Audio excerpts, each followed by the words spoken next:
capítulo vamos a ver todo un resumen teológico, un resumen doctrinal de lo que son las verdades que encontramos en la Escritura acerca de lo que es la iglesia. Dentro de la teología sistemática se conoce esto como eclesiología, que es el estudio de la iglesia. Y a lo largo de este capítulo hemos visto precisamente este tema de la iglesia desde el aspecto más general hasta el más particular. Comenzamos viendo la iglesia desde su sentido universal, haciendo referencia a cada uno de los escogidos de Dios presentes en este mundo. Y luego pasamos a lo que es la iglesia en un sentido local, haciendo referencia entonces al número de santos visibles reunidos en un mismo lugar.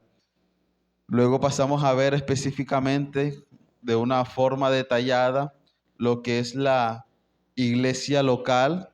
Estuvimos hablando de la cabeza de la iglesia, luego presentamos quién es la autoridad, dejando como única autoridad a nuestro Señor Jesucristo.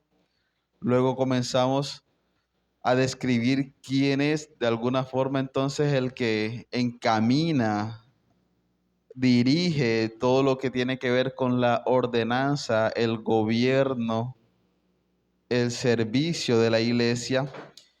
Luego comenzamos a presentar lo que es la membresía de la iglesia local en sí misma. Estuvimos viendo los tipos de gobierno eclesiástico. Y en estos momentos nos encontramos en el párrafo número 13, el cual desde el domingo anterior lo estuvimos abordando, haciéndonos la pregunta de ¿qué me manda Cristo a hacer cuando soy ofendido dentro de su iglesia? Estuvimos analizando entonces cómo se deben resolver los conflictos dentro de la iglesia. El párrafo 13 de este capítulo 26 no fue escrito de una forma teológica o como una presuposición, sino en un contexto de iglesias reales, con conflictos reales entre creyentes. Los bautistas particulares sabían que una iglesia saludable no se mide por la ausencia de problemas, no. En todas las iglesias locales pueden presentarse problemas, puede haber conflicto. Lastimosamente aún queda un remanente de pecado en nosotros que nos lleva a no compaginar con cierto hermano que piensa diferente a mí. Entonces no vamos a estar exentos de los conflictos intereclesiásticos. Lo que realiza entonces la confesión, teniendo en cuenta esto, es mostrarnos la forma en cómo se deben resolver esos conflictos. Presentábamos que dentro del Nuevo Testamento se describen diferentes formas de disciplina para atender a todos estos tipos de conflictos que podamos presentar.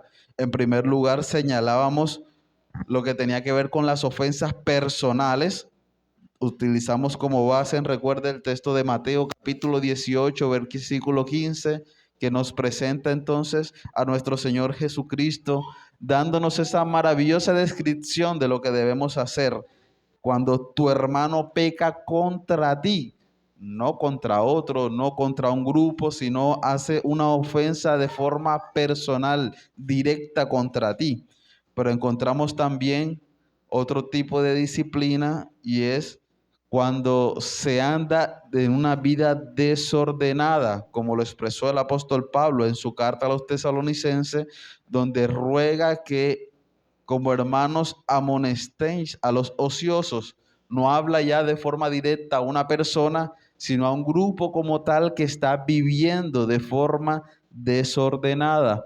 En tercer lugar, el Nuevo Testamento trata con especial severidad a lo que son los pecados escandalosos. ¿Usted recuerda que describíamos lo que es un pecado escandaloso? Recordemos, cuando hablamos de pecado escandaloso, se le llama así porque son aquellos pecados que para los impíos también son considerados pecados. ¿Cómo así? De pronto nosotros vemos como pecado algo tan sencillo como el deshonrar a nuestros padres. Para el impío, él puede decir, él nunca tuvo que ver conmigo, ¿por qué tengo que hacerlo? Eso es algo normal, él no ve eso como pecado.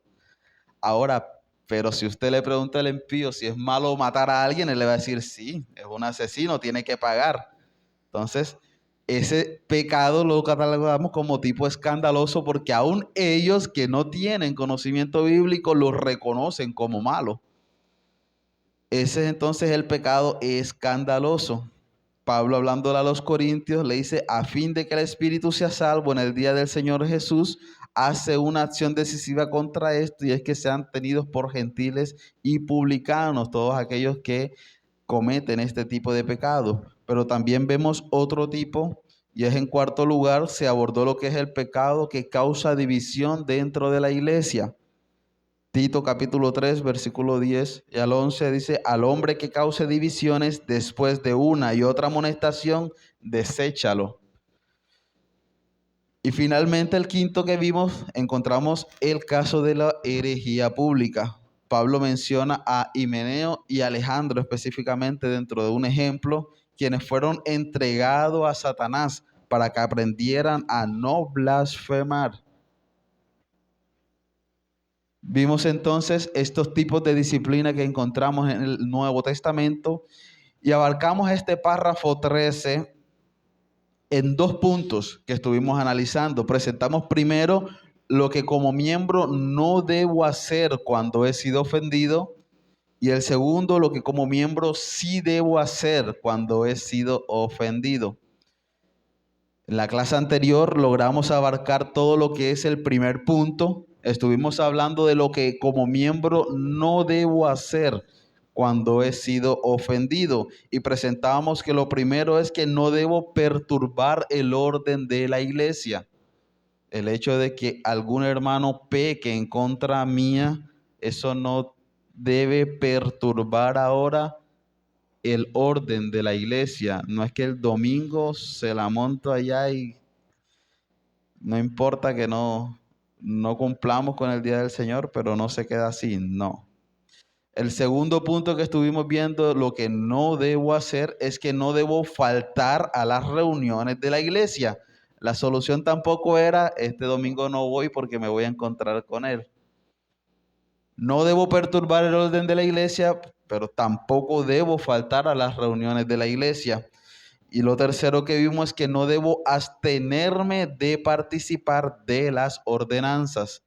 No debo abstenerme de participar de las ordenanzas. Bien, eso entonces en cuanto a lo que no debo hacer cuando he sido ofendido. Queda por delante, y si Dios lo permite, lo estaremos viendo ahora, es lo que sí debo hacer como miembro cuando he sido ofendido. Lo que sí debo hacer cuando he sido ofendido. Y para adentrarnos, vamos a estar leyendo nuevamente la confesión. El párrafo 13, le pido a un hermano que me asista en la lectura. Ningún miembro de iglesia por alguna ofensa recibida, habiendo cumplido el deber requerido de él hacia la persona que le ha ofendido, debe perturbar el orden de la iglesia o faltar a las reuniones de la iglesia o abstenerse de la participación de ninguna de las ordenanzas por tal ofensa de cualquier otro miembro, sino que debe esperar en Cristo mientras prosigan las actuaciones de la iglesia. Creo que está bastante claro lo que nos trataron de decir nuestros hermanos bautistas, expresándolo aquí en este párrafo de forma detallada. Dijeron que no debemos perturbar el orden, no debemos faltar a las reuniones, no debemos abstenernos de participar de las ordenanzas, y allí mismo nos marcan el contraste, sino que, sino por el contrario, ¿qué es lo que debemos hacer? Dice, esperar en Cristo. Vamos a estar viendo entonces lo que sí debo hacer como miembro son dos cosas. Primero, Cumplir con el debido proceso. Primero, cumplir con el debido proceso.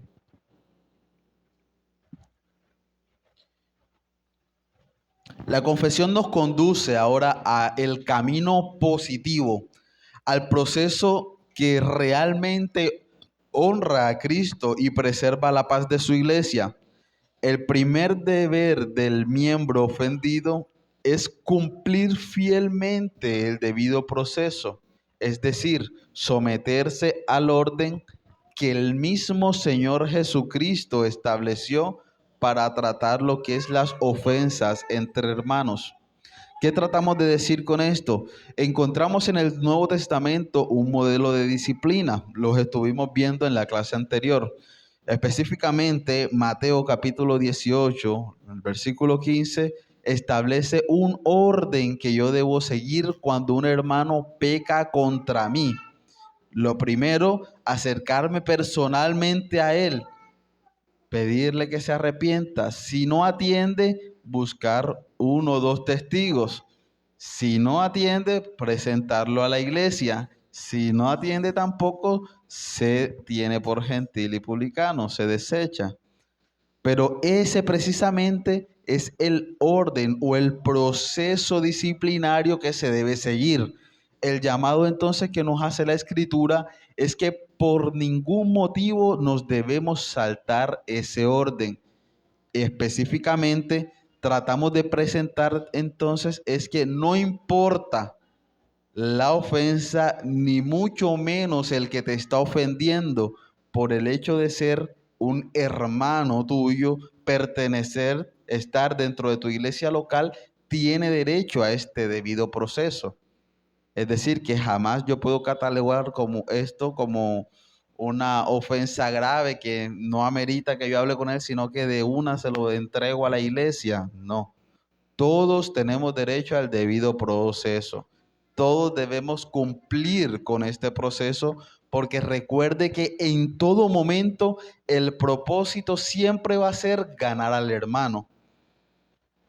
Si mi hermano me ofende y yo de una lo presento a la iglesia, va a ser con la intención de desecharlo. No quiero ganarlo, sino que se vaya. No voy a tolerar eso que hizo. Y no es lo correcto. Ese no es el proceso que honra al Señor. Y esto es fundamental. La disciplina no es una invención de la iglesia. La disciplina es algo que el mismo Cristo nos entregó.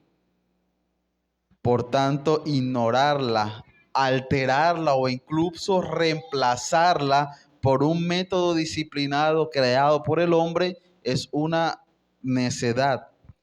Desobedecer al Señor es insinuar que podemos dar un mejor trato a nuestras diferencias que como Cristo lo presentó. Mire cómo lo presenta Benjamin Kish en su obra La gloria de una bella iglesia. Él dice en la página 32, dice, en lo tocante a las ofensas privadas, cito sus palabras, se debe observar la regla de Mateo 18, versículo 15. Por cierto, solo esto se debe presuponer, a saber que si solo uno o dos hermanos tienen conocimiento del crimen de algún miembro, pero si es conocido públicamente por el mundo y el nombre de Dios es injuriado, siendo esto un acto inmoral, un hermano no debe proceder a solas en privado con tal ofensor, conforme a Mateo 18, sino llevar el crimen inmediatamente a la iglesia para que el escándalo público sea quitado. Él nos presenta entonces cuál es la única razón por la cual yo pueda saltarme ese debido proceso cuando ya estamos hablando de un escándalo público.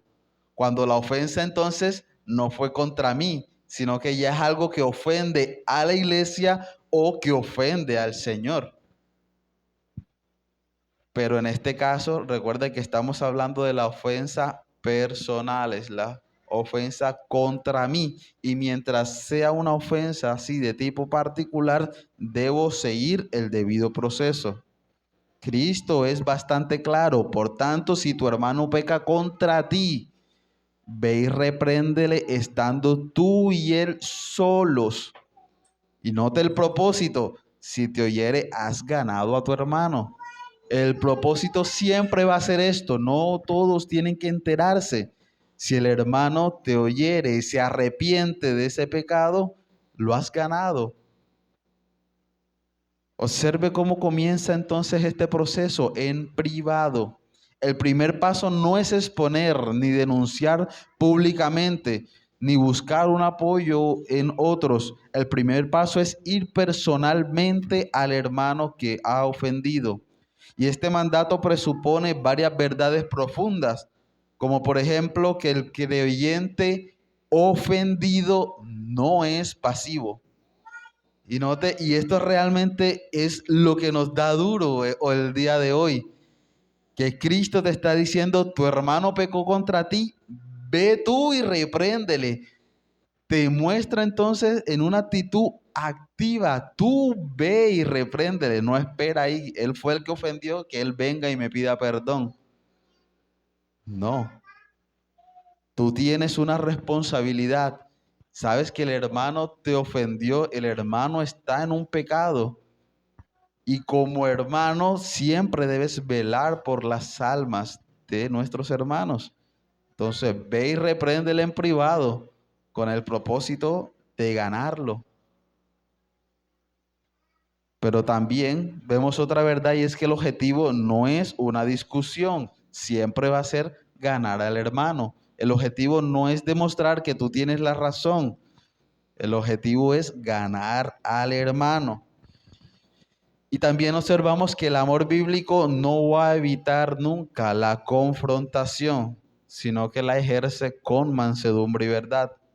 Ir y hablar puede ser incómodo, puede que el hermano incluso no reciba bien la corrección, puede que se moleste más, puede que se defienda o que niegue la falta, pero la obediencia no depende de lo que va a hacer el hermano, de la forma en que va a reaccionar. Tú cumples el debido proceso con el hecho de ir y reprenderlo.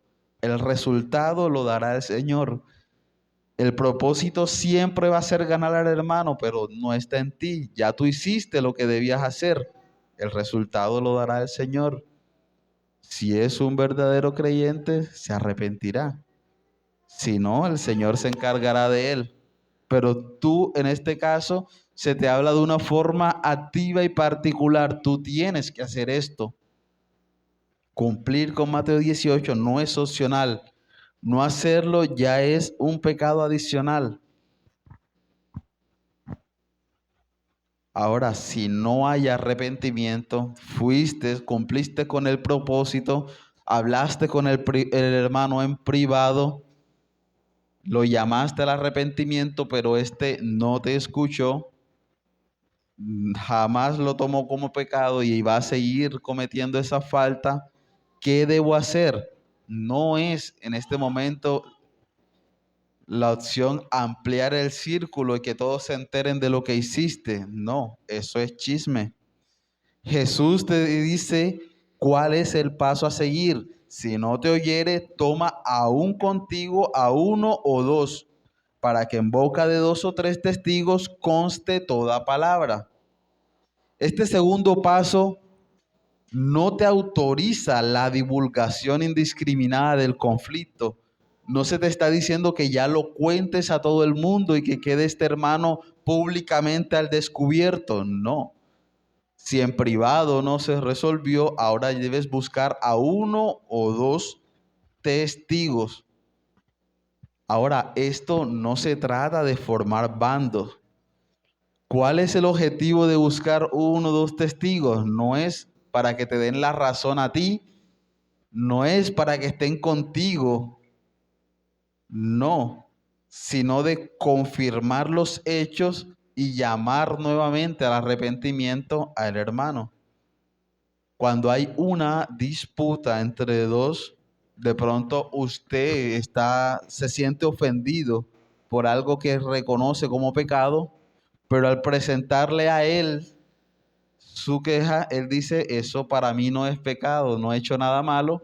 Ahí es donde entran los testigos.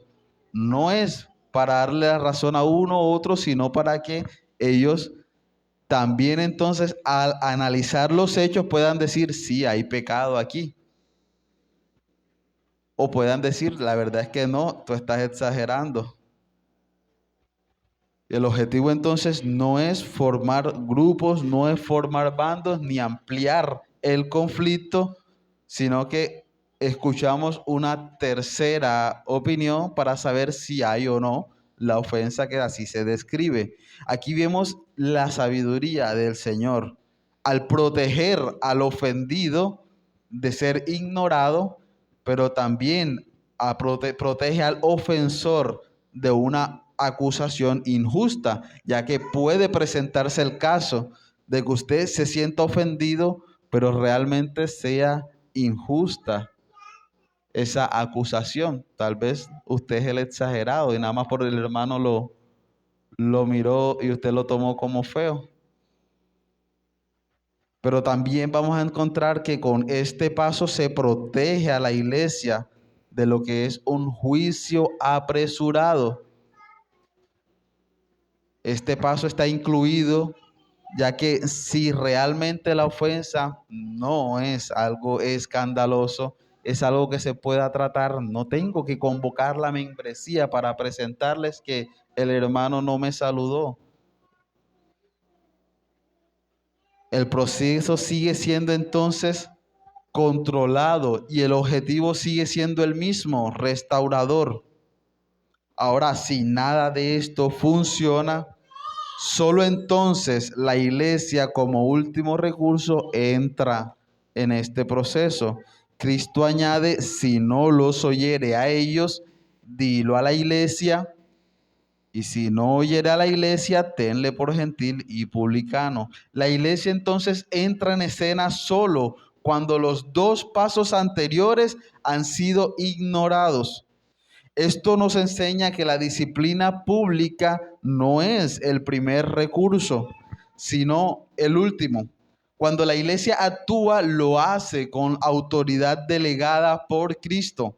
Recuerde que cuando estuvimos viendo específicamente el párrafo número 5, observábamos cómo Cristo, en el ejercicio del poder que se le entrega por el Padre, entrega entonces ahora a la iglesia la autoridad. ¿Para qué? Para ejercer disciplina y orden dentro de la iglesia local. Se le entrega entonces a la membresía esa autoridad. Pero reconociendo entonces que la dureza persistente evidencia un problema más profundo, es necesario entonces la participación aquí de la iglesia. Pero este orden es vital. Saltarse los pasos es tan antibíblico como negarse a actuar cuando el proceso a sí mismo lo demanda. Así que, ¿qué debes hacer? Si algún hermano te ofende, debes cumplir con el debido proceso. Ve y repréndele en privado. Si no te oyere, busca 1 o 2 testigos. No para que te den el lado, no para crear bando, no para que ahora sí te escuche, sino para que ellos entonces puedan ver los hechos y plantearlos sí o no como ofensa. Y si realmente fue una ofensa, llamar al arrepentimiento al hermano. Si no los oyere, allí sí se lleva a la iglesia. Este es entonces lo primero que se nos llama a hacer, cumplir el debido proceso. Y lo segundo que les mencionaba, mis hermanos, que nos presenta este párrafo número 13, es esperar en Cristo y en el procedimiento de la iglesia. Al momento de contrastar lo que debe y no debe hacer,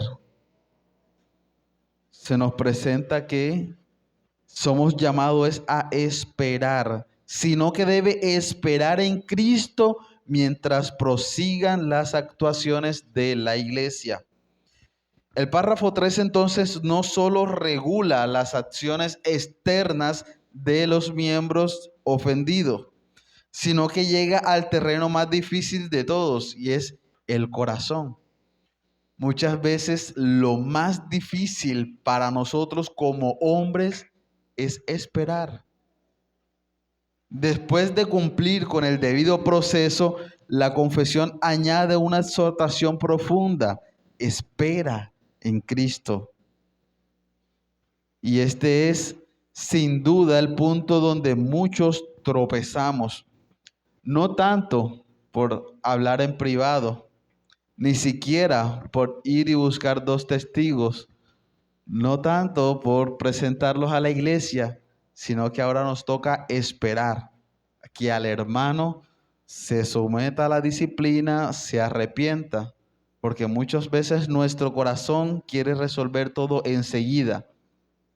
Y han pasado 2, 3 días y digan, no, no se va a arrepentir, él no va a cambiar, ya sáquenlo. Es la parte que más nos cuesta, esperar. Pero se nos invita a esperar en Cristo. ¿Y cuál es la razón? Recuerde, el resultado no lo va a dar usted. Esperar cuando no hay una respuesta inmediata es difícil. Esperar cuando el dolor sigue allí es difícil. Esperar cuando la ofensa que se le realizaron la recuerda todos los días es difícil. Esperar cuando el resultado aún no lo vemos es difícil. Pero no se trata de la rapidez de los hombres. Debemos esperar en Cristo. Esperar en Cristo implica reconocer que Él es quien gobierna su iglesia, que Él no ha delegado la disciplina para que sea ejercida de manera impulsiva, para que no se realice todo proceso con un sentido emocional. La iglesia no actúa por presión, sino por convicción bíblica. No sabemos cuánto se tarda un corazón en ser restaurado. Lastimosamente, la Biblia no nos indica los días en los que puede una persona arrepentirse. O puedo preguntarle, ¿cuánto tiempo tardó usted en conocer al Señor? Ahora le pregunto, ¿cuánto tiempo hubo desde que lo conoció hasta que reconoció que es pecador?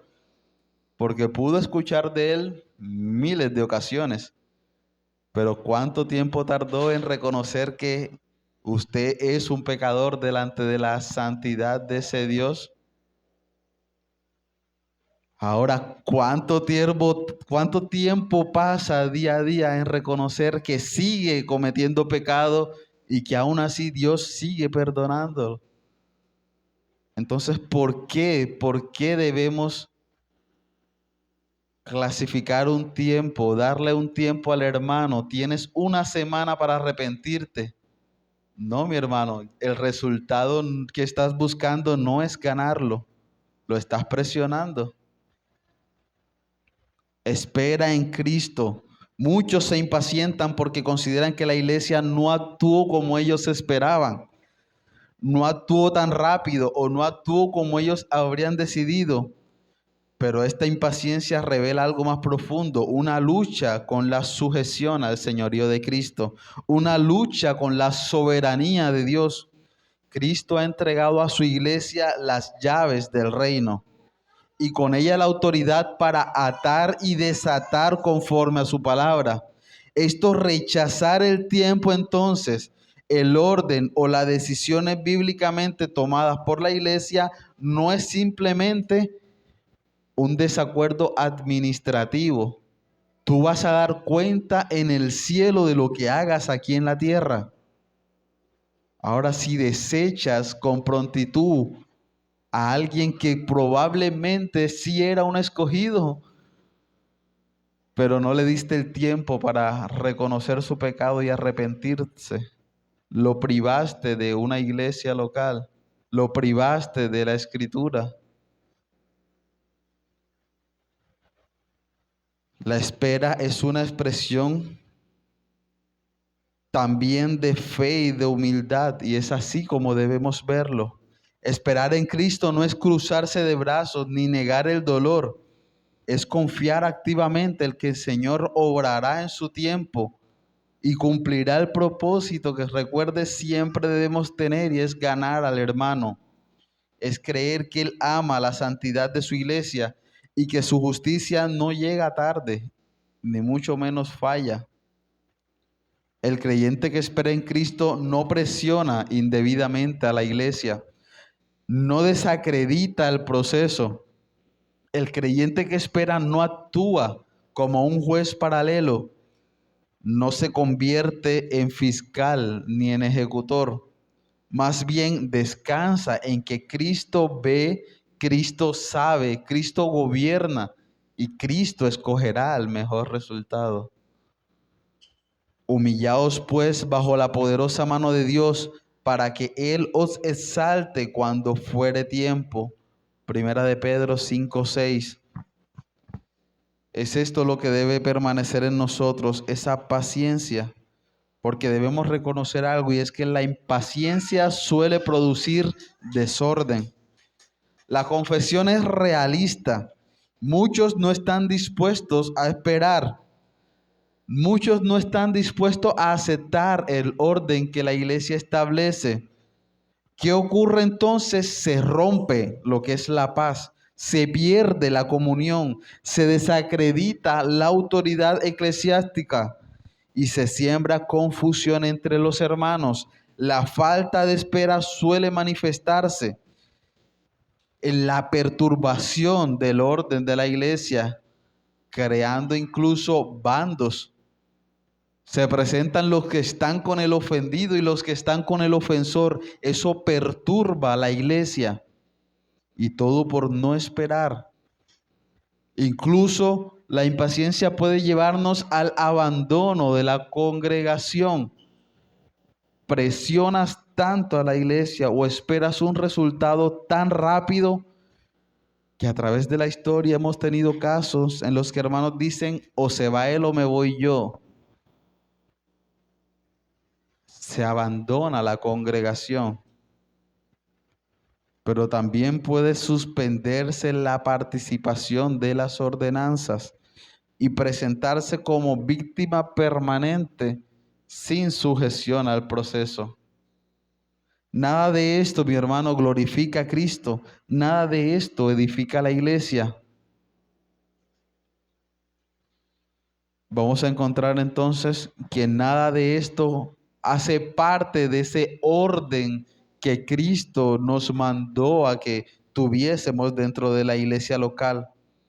Amada iglesia, esperar en Cristo es confiar en que Él no abandona su iglesia, ni gobierna con torpeza.